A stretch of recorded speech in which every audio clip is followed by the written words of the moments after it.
I just keep imagining it closing if it was like a turning over the keys. You just like an old janitor's key ring, and they just bring like all of the apartment keys, slam it on the table, put it on the middle. Yeah. I hope those are labeled. Yeah, I don't know which is which apartment. Good luck. Welcome into the Get Invested podcast, a podcast about all things real estate and real estate investing, brought to you by Capital Velocity Investments and a part of the Matthias Talks Investing Substack. Hello.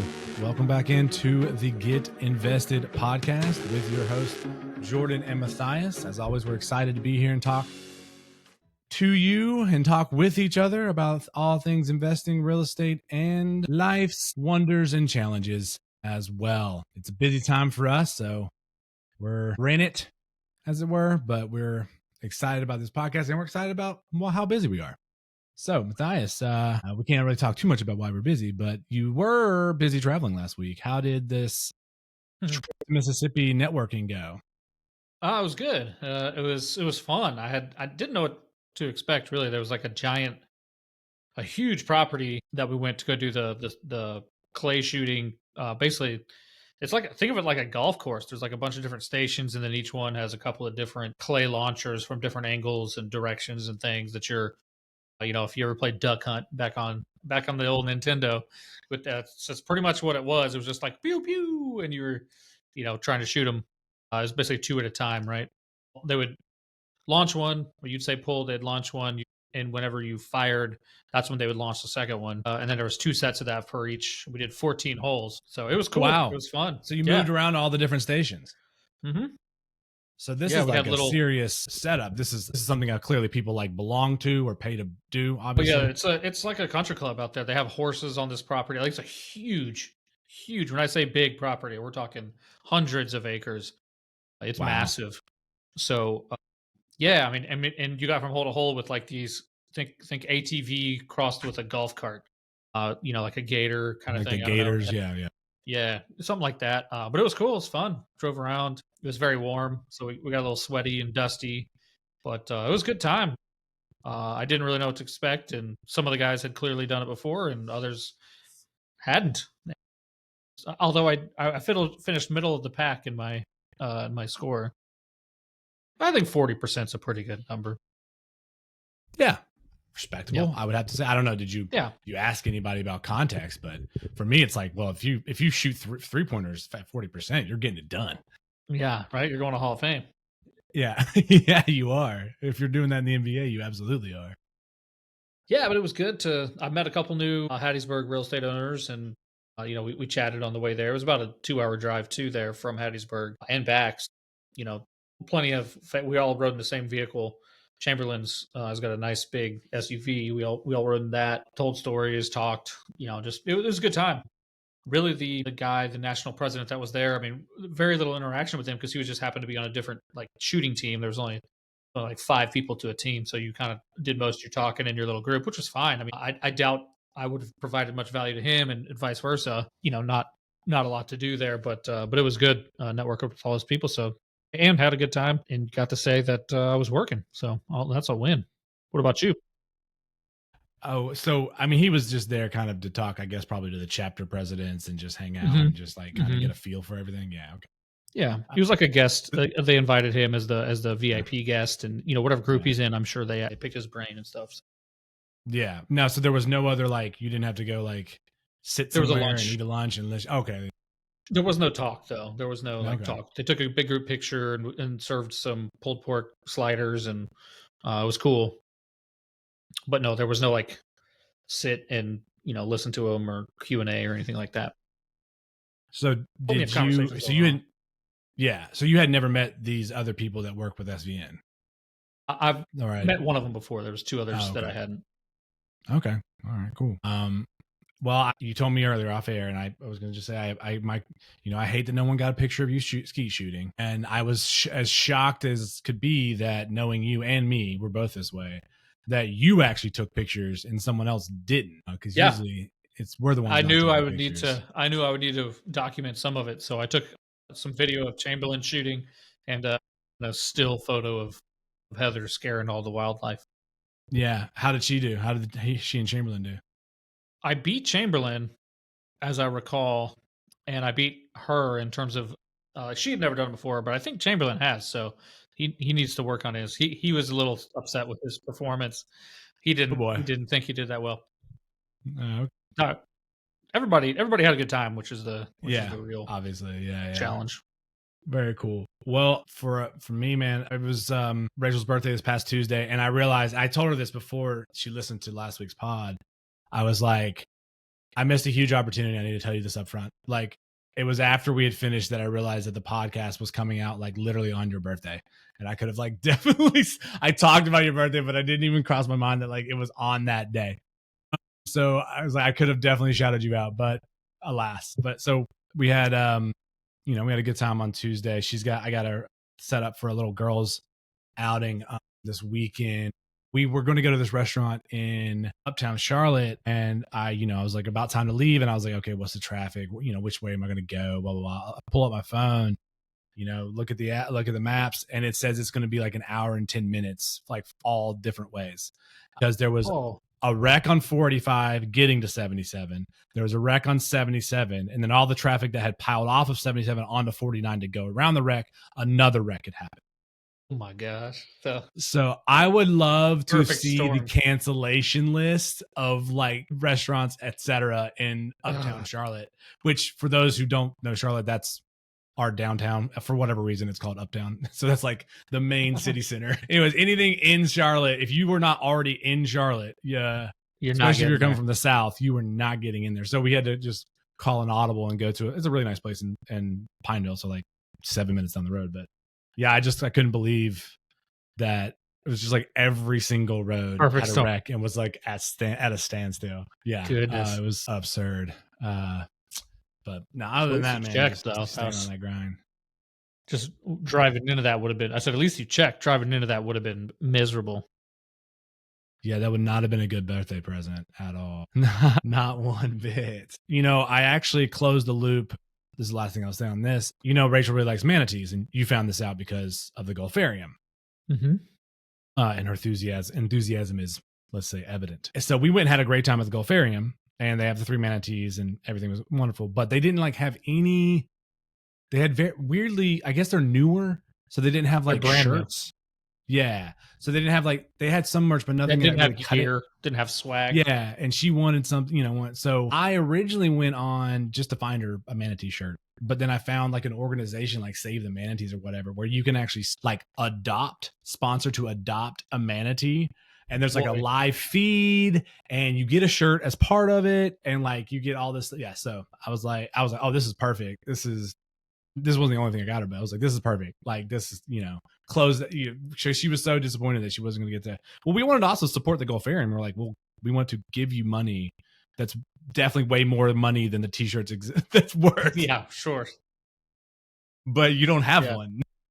Yeah. So they're brand new. So I'm sure they'll get, they'll be getting stuffies and all sorts of stuff, undoubtedly. And most of the ones that are on the list are actually in the wild, and they kind of have a sort of a path that they know. So like if you come down to the Florida, essentially is where most of them are, you could actually go and like maybe see them at the right time. And then Alabama has one. They have found one in Alabama, and its name, Bama. They really reached. Wow. They really reached for that one. Okay, well, nice. I'm going to use the term reach here as our segue, because our topic today, one of the things you definitely don't want to do is overreach. Interesting. As you do what we're going to talk about today, which is taking over a property. So we wanted to kind of go through the process of you've closed, it's definitely going to be yours, all the steps of before you take over, the transition, and then kind of first things to do once you're in full control and start executing a business plan, essentially. This grows out of a newsletter. Some of you guys read that, and this might sound familiar. Some of that was on there. If you remember, it was a woman in a wedding dress and a chainsaw. One of our more provocative images on the, on the newsletter. Anywho, Matthias, get us on that. Yeah. So I figured most people probably don't know what exactly we're doing as we get close to. I mean, and technically it starts before we close, right? Like we got to put a plan and personnel in place before we take over property at closing. Sure. I Kind just of want to want, make sure that it's like, it's definitely going to happen. yeah, Yeah. we're past all the due diligence. We've checked all Yeah. the boxes. We're just working on closing, finalizing the paperwork, that kind of stuff. That's when we're really doing a lot of this. I mean, we do a lot of planning ahead of time too, like when we're in the underwriting phase. But once we get close to closing, kind of what we're working on, what we're focusing on, and then like the actual transition. I figure most people don't know how that works as you kind of hand over the keys, as it were, to the Mhm. property, or receive the keys to a property, what that looks like, and kind of what our philosophy and what our kind of first actions are once we have taken over, kind of setting ourselves up for executing the business plan there. So that's I thought it'd be interesting to talk about that today. And really, I guess the first thing that we're going to launch into is just really like the planning phase. So we'll call it 3 weeks, maybe a month from closing. We'll start setting up kind of planning meetings with all the partners on the investor side, the partners on the property management side, and we'll start having meetings going, hey, make sure we understand who's doing what. So, who's going to be the on-site, if it's going to be an on-site manager, who's going to be the overall manager that's going to be basically doing the reporting to ownership. So, who am I going to be speaking to on my weekly update calls or update messages, or however we set that up? But we're going to be deciding all of that stuff in these kind of operational planning meetings. And like I said, these are usually a few weeks before. So really, we're just trying to make sure that all the people are aware of what they're going to do and when they're going to do it before we take over, because that just alleviates a lot of the confusion, if that makes sense. Sure. What does that coordination look like?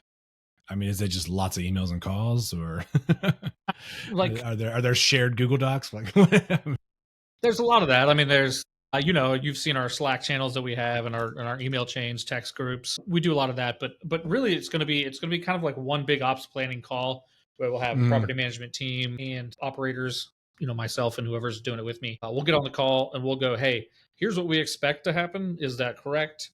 We expect to operate this way. Let's say we're going to have an on-site manager, and is it going to be somebody initially, from day one? Is it's probably going to be somebody that already works for them, probably a manager of some sort, like a manager of managers, as they work on hiring or moving another person in.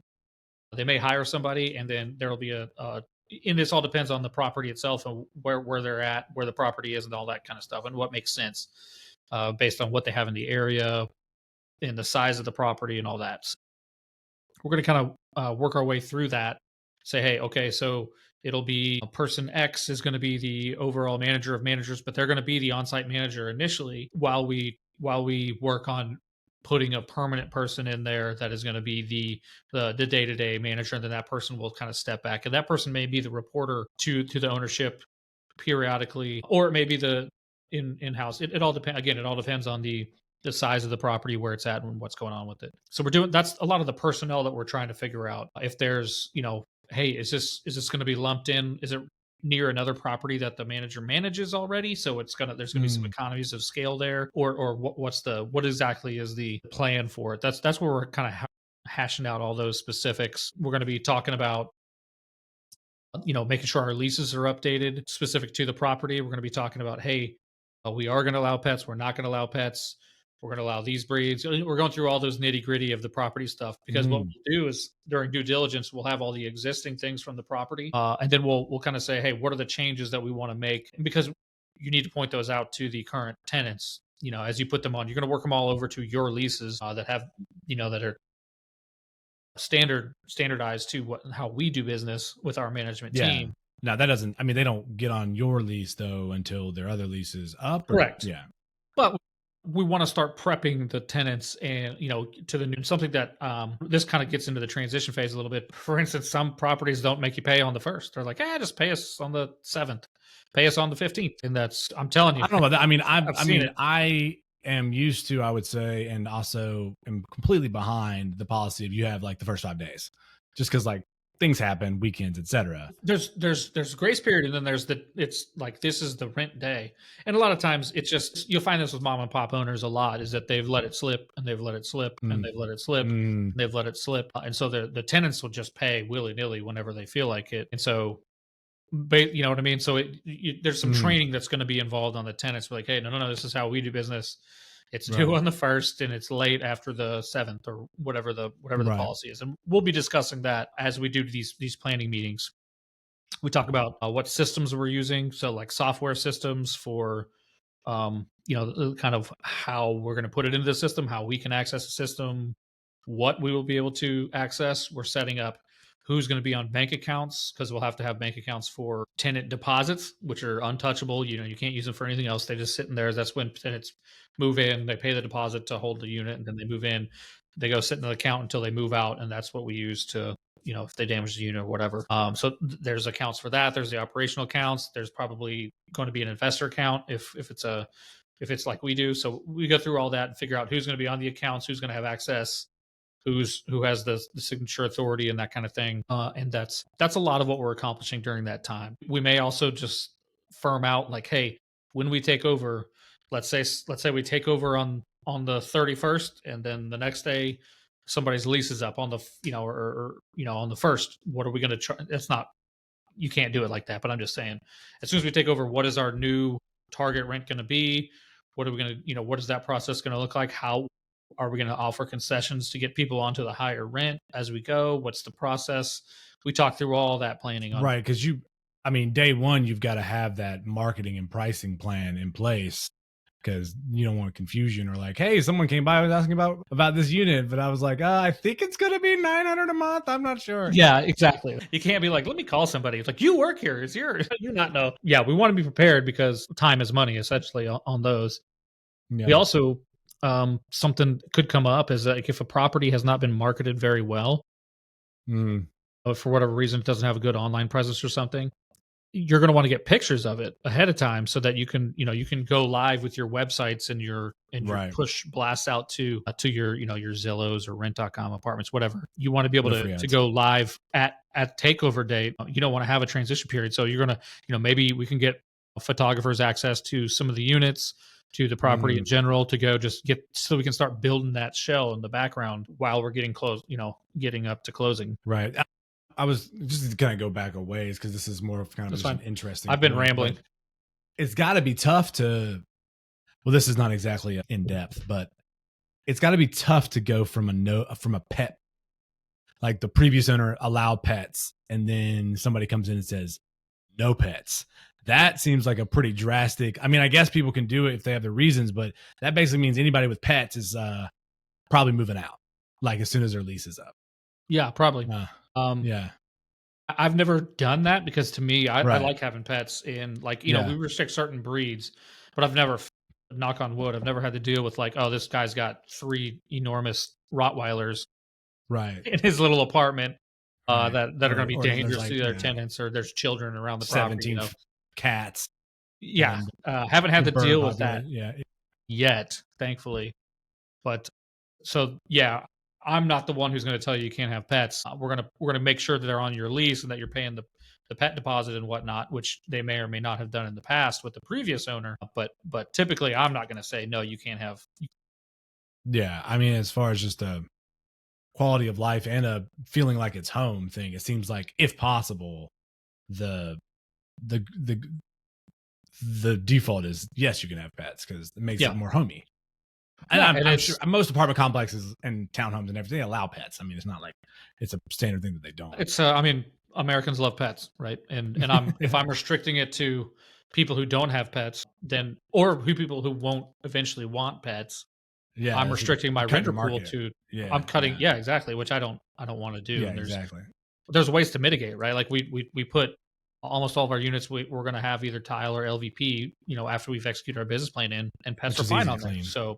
Yeah, like we move away from carpets for that reason, really. It's like having the children, they're as bad as pets, promise you. When it comes to destroying carpets, that is a fact. But we just move away from carpets, and then there's really very little threat, as long as the owner manages and cleans. Yeah, cleans up after the pet. Because that's what's left there, but yeah. Yeah, and the smells and stuff. If someone is not being sanitary and cleaning up after their pet, we have run into that, and we have that's built into our lease, right? So where we can, hey, come on. You're letting your dog just, we guard against that in our leases, but yeah. Well, I feel like most of the other things that I had that were follow-ups were more on the transition and the planning phase. You want to go ahead and just transition to that? That's two. That's Two for two for major today. 2 for 2 segues. today. Yeah. We can swap over because I mean the planning is all property specific. So it really helps. I guess I'll finish by saying that it Okay. helps to have a bunch of minds looking at it because you're always going to be thinking about something else. I'm thinking about how we're going to market the units. Do we have good pictures that we're going to be there look good to get people into our units? Somebody else is going to be thinking, hey, who's managing the contracts with the landscapers? Are we ready to take those over? All these different things. You want to have management side, you want to have operational side, and just as many minds on it as you can in these operational meetings because it helps make this transition as smooth as possible. So Right. that's all we're trying to accomplish. Yeah, have many eyes for different angles because there's definitely a way you can miss some things for sure if you don't. Sure. And it's inevitable. There's going to be something we overlook, and there will be. That's why we have all these Slack channels and text message groups and things like that where we can go, hey, what did we decide to do, or did we decide to do anything about this? What do we want to do about this? And we'll deal with it as it comes up. But we try to, the more we have ironed down ahead of time, the easier the transition is. So with the transition itself, though, I guess if you don't know this, almost always it is the day before the closing day. Everything, all the rents, expenses, everything goes to the owner, the previous owner, and then or to the seller. Let's call him the seller. And then on the day of closing, and from there on, everything is the buyer's responsibility. So any rent that comes in, all that stuff. So you prorate everything for the month. There's you otherwise, if it's in the middle, hopefully you do it on like the first or towards the front of the month. But honestly, it doesn't matter which day. You just kind of prorate it. X amount of rent goes to the whatever day of the month it is. So there's all those and title companies and everybody helps deal with all that. And that's all agreed upon before closing. But obviously at closing, usually it's like the day before the management team can pick up the keys, or if the office is already there on the property, then they just make sure all the keys are there and the new management will come in on the day of closing. So say that you're closing on, like the 8th or something. So pretty much everybody's got their rent in. Right. So there's about a week of rent. And so they've gotten all the checks, especially if this is check based or whatever. So they've deposited everything because they're not going to just leave the checks out, obviously. They deposit everything. Is that wrapped up in closing that they then like pay you as part of the closing cost, those like 20 days prorated, that would actually be your rent? Yes. So they go, okay, we had 8 days or 7 days if the close in this scenario, closing's on the 8th. Yeah. They have 7 days of rent. Sure. So out of let's say there's 30 days that month, they have 7, we have 23. And so we'd literally take the big number of whatever's collected on the 7th, and then they would buy the 7th, I should say, and then they'd cut a check for the proration and we go from there. Okay. Now, I guess that sets up a scenario where somebody could pay late and then you have to like send a check to the previous owner for like their part of that one check. It could go on forever because there could be somebody, let's say there's somebody who's 4 months behind when you take over. Both parties agree that, hey, this is it, because you could just be calling each other and cutting a couple $100 checks back and forth for eons if it worked like that, So basically you just agree on, hey, this is what the number is going to be for the proration. You may actually go off your rent roll and say, hey, round numbers. Let's say there's $10,000 worth of rent coming in every month, or our rent roll says there should be. We'll just go, okay, I get 7 days worth of $10,000 and you get 23 days of that $10,000. And then, hey, if somebody's paid, they haven't, we agree that it's generally, that's the number, and it'll go from there. Right. So now with one of the kind of, other than like physical things to the property and kind of educating, training, whatever word you want to use, like the tenants on like, what's now going to be the situation and policies and stuff. One of the bigger things is that property management person either taking over or it being someone who's already existing, transitioning. I mean, what do you do on like that first day? I'm just imagining like in Game of Thrones when someone takes a castle, they just like cut down the sigil of their of the house and put up their own. Plant a flag. Just walk in there with a CVI banner and slap it up. I mean, is it just like, okay, let me show you these platforms, let's go? Typically what we'll do is we'll post, and this I've only ever seen it this way, but the management company will coordinate with the either the old management company or the old manager, how whatever the situation is, and we'll post notices uh, a few like maybe a week before closing, say, hey, new management taking over on closing date or X date, and it'll have the immediate information like here's how to pay rent, here's how to get in touch with us, and if there's a new phone number, and here's a new maintenance emergency line, things like that. And that'll be posted like on people's doors Oh, on the okay, yeah, yeah. property. It'll be blasted out in emails and letters and stuff too. But typically, and then if there's an office on site, like they'll go. That'll be posted on, new Yeah. management incoming or something like that, It's just gonna to be on let the people know bulletin that board in the window and the in the door. exactly. Yeah, yeah, yeah. Sure. So that's a happen. That's just a way to let tenants know that hey, there some things are going to be changing. And if it happens to be somebody, we're keeping the manager on, hiring them under a different company or whatever it is, it'll be a familiar face for them, but it may not be. And then it's just really at closing, it'll be typically the day of closing. It might be like, hey, don't expect, there just won't be anybody at the office for probably most of the day. They may go pick up if there is, let's say there's an in-place office on the property, there Mhm. may or may not be somebody in there on the day of closing. We'll go verify that like the keys are there, that we have everything to close. And then kind of it's, hey, we're on Monday is when the new manager starts in the office or whatever. And it all just depends on the situation and on the day of the month too. I suppose if it was the first, if you closed on the first, or on the 31st, let's say, then you would want somebody in the next day because that's when Yeah, people are going to right, start paying rent, right? You got to be able to right. collect those checks. So yeah, telling tenants where to pay, how to pay.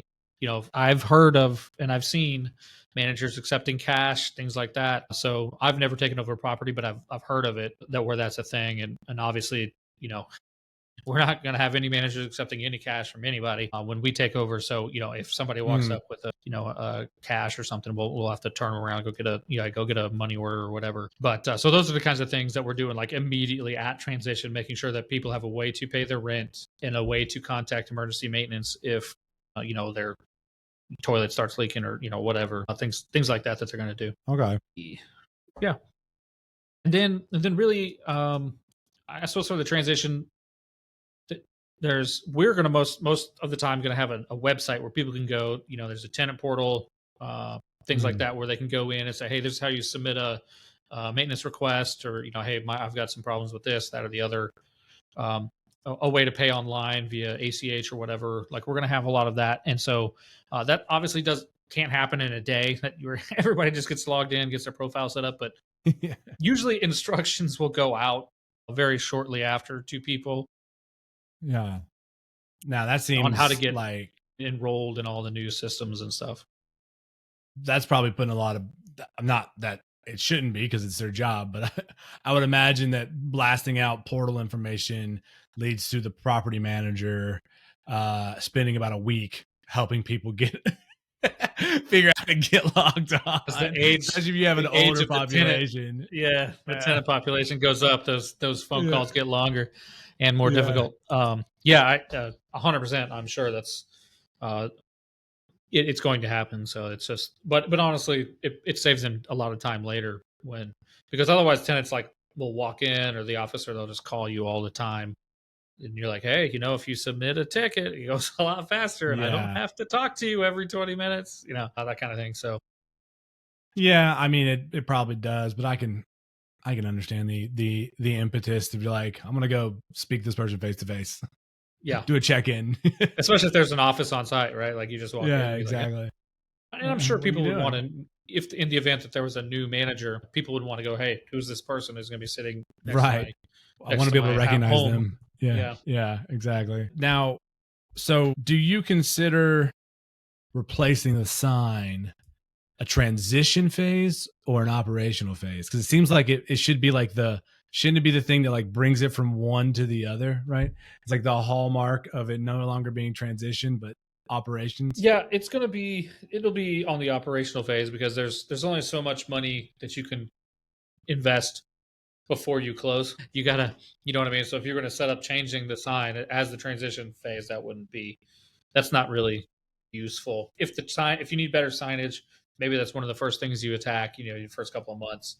But yeah, it's definitely going to be the operational phase. So we can move on to the kind of the operational. What are we doing initially to get going and moving on our business plan? A lot of that kind of transitions away from. I mean, obviously the managers, the property management team is going to be very busy for the first few months, doing all those Right. things we talked about, training the tenants, getting them on new leases as they come on renewals and things like that. And then, but what we're going to be doing as the asset managers, the kind of the management asset management team, we're working on setting up accounting practices. We're working on kind of monitoring that everything is as we thought it was before closing. You can do all the due diligence in the world, but technically, there's maybe the previous owner said, "Hey, everybody, you don't have to pay rent after this date." And everybody goes, "Okay, sweet, that's a great deal," and he just tells them that and leaves, and everybody goes, "What? We had to pay? I thought we didn't have to pay rent anymore," or whatever. That's an unrealistic scenario, but I'm just saying we're verifying that all these people are continuing to pay. So we're a lot more hands on with the management team initially after Right. the closing to make sure that, hey, if it was $10,000 worth of rent, we're getting somewhere close to $10,000 worth of rent each month, and it's coming in, and being prepared to make decisions on the fly if something is going unexpectedly in that. Usually it's just the income thing, or if hey, we found that there's a whole gang of warlords living in two of the 13 units, where I'm just making these up, but Yeah. these are things that could be hidden during the due diligence, but until you have access or you have your own person with eyes on the property, there's the things you might not know. So you're monitoring all those things. You're also Well, yeah, there's probably not going to be warlords, but it is very much a thing that you could find that there are tenants that either have been let in to make rent numbers look better, or just tenants that have been there that just aren't going to rise to the level of operations that you're going to expect sure. And you if could they were also lower yeah. previously. Yeah, and you could also just find out that some criminal activity is going on the property that has Mhm. been kind of, I don't want to say swept on the rug. Maybe the other owner didn't even know about it, but just you'll find out things quickly when you take over. So those are the things that we're monitoring for. We're also setting up kind of I call it a battle rhythm, but basically, hey, how often are we going to talk? Is the normal call between the manager and Mhm. the property manager going to be? Who's going to be on that? Is it going to be the manager of managers for the property? Who, that kind of thing. And then is it me? Is it me and one of the partners? That kind of thing. We're setting that all up. Depending on the time of year, we're also going to make sure we get our cost segregation studies done. Because again, we're not going to spend the money on that before closing. We're going to wait till after closing, but we want to get that moving as soon as possible because I'm a firm believer, and this is all playing together because now I'm transitioning to making sure the investors understand what's going on. I'm communicating with the investors. Hey, we've closed. Hey, we're off and running with the plans. I've got the accounting set up so that my reports are going to be accurate. I know where the data is going to be that we pull for our reporting, that kind of stuff. Typically, it'll take like a 2 or 3 months, maybe even well, basically a quarter to kind of get into a steady rhythm with the investors because who knows, you could take over in the middle of a quarter, beginning of a quarter, end of a quarter, if you're going to do quarterly reporting. So you basically just send out a couple of messages like, hey, here's what's going on, we'll have an official report for you at X time after closing. So hey, anticipate your first real quarterly report at 2.5 months from now, whenever it makes sense for that to be. So you'll be communicating, just not like with a real official format initially to the investors. So like I said, the cost seg study, preparing for tax season, because I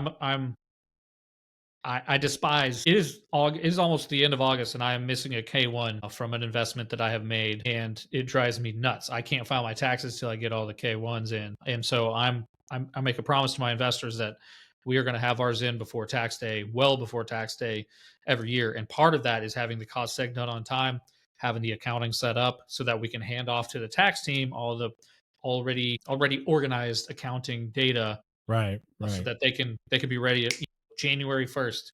I'll start sending them reports so that they can start building and filing the tax returns, and we get K1s out to all the investors. So that's important to do. A lot of people overlook that because they're so concentrated on the property. And that's why, like I said, I've had, it's going to be September before I get a K1 on a certain investment. So Yeah.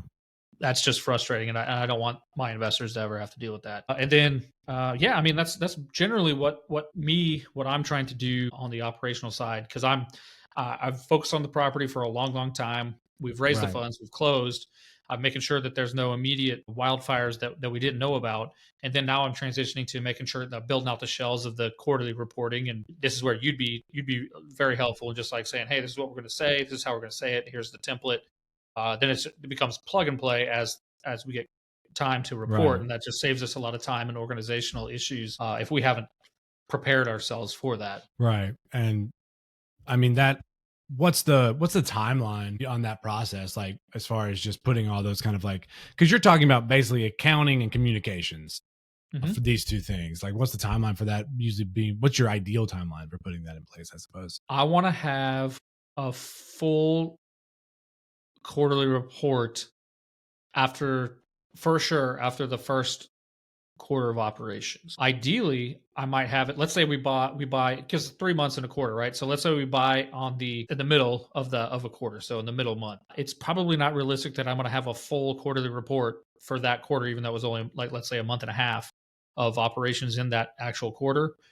Um, the next full quarter, I will definitely have one. Yeah. But if I buy at the Right. beginning of a quarter, maybe I will be able to get a quarterly report out, a 2.5 month report out at the end of that first quarter, and then from there on out. And if I buy at the very end, well, then okay, cool. I've got an extra 15 days, and then a 3 month quarter, and then I'll definitely have some out.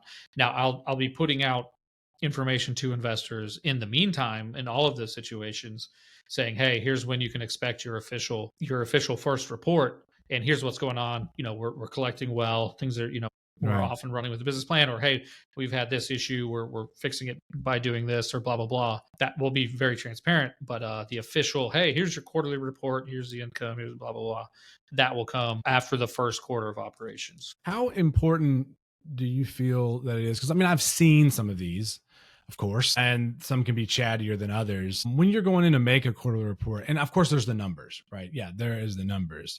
But how much do you feel? I'm just wondering, and this is clearly out of my background. Do you want to tell a story about the numbers? And I don't mean like weave a narrative. I mean like, hey, I'm going to explain to you what all of these mean. These things happen. We were doing this. We were building this. The honey-do lists were when we moved in were massive, right? Like Yeah. we had some pump and dump, or we had some bad. Like, how much do you feel? What do you feel like is the right amount of explanation for those kind of things, to make the numbers, come alive?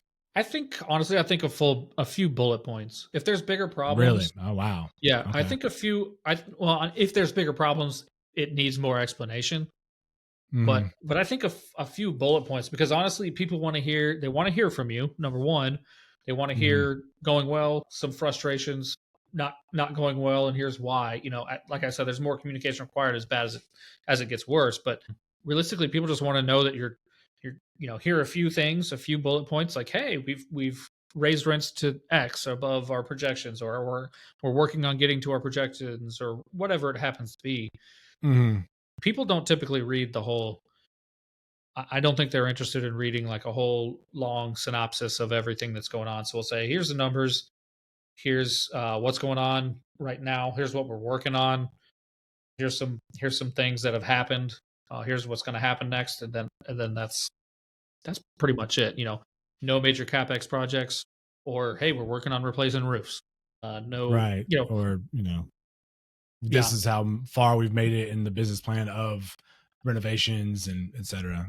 yeah. These are I would, 'cause- exactly. It's like yeah. yeah, we chart progress according to what we presented back when we were raising funds for it, like what the business plan was. So hey, we're executing the business plan. We're on schedule, ahead of schedule, behind schedule because of this, whatever the case may be. But I wouldn't expect there's not going to be a whole lot of detail until you get to that first full quarterly report, though. That's Sure. that's kind of the thing. So Yeah. I'm just kind of trying to say, hey, everything's good. We're building out the systems, or hey, everything's as expected or better as expected. A couple of hiccups, but they're minor, whatever it happens to be.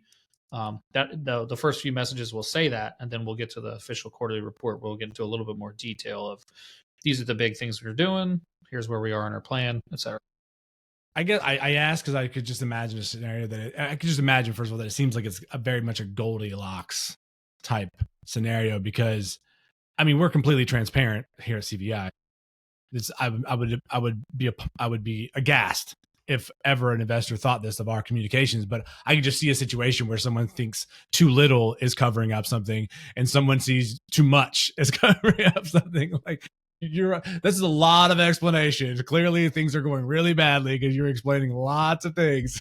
Or the opposite. Wow, he sent us like 7 words. I don't know what's going on over there. Of course, if you're invested with CVI, you can just call Matthias and he'll talk to you all about it.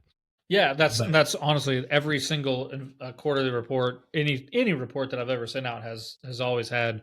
If you want to know more on any of this, please call or email or text or whatever, and I'm happy to explain. What I don't want to do is just spam people and have them go, okay, I don't know what I'm even looking at here. There's a giant balance sheet with a whole bunch of accounting things that I don't understand. Hey, are we doing good? Are we doing bad? Or is it getting better? Is it getting worse? What are we looking at here? And I think in general that there may be some people who are have a financial background and they're just are curious and would like to look through all the numbers, and they're more than welcome to do that. So we typically will probably supply like I would say a slim down income statement type thing. We definitely do that at the end of every year. Annually, we do official balance sheet, income statement for the year, and all that stuff, so that people can look through the actual line items of everything that we've done in the year. But it kind of depends on what people want for the quarterly. A lot of people wouldn't ever look at the financials. It depends. Yeah, I mean that's your job, right? Yeah, that's exactly. why they invested with you. Yeah, I do it enough for everybody, I promise. Yeah, exactly. Well, first of all, Loki is just riveted by this taking over property conversation, or she's just lonely. I don't know, one of the two, because she's just like all up in my grill right now. What do you think is if you had to pick, which of the 3 do you feel like is the most onerous?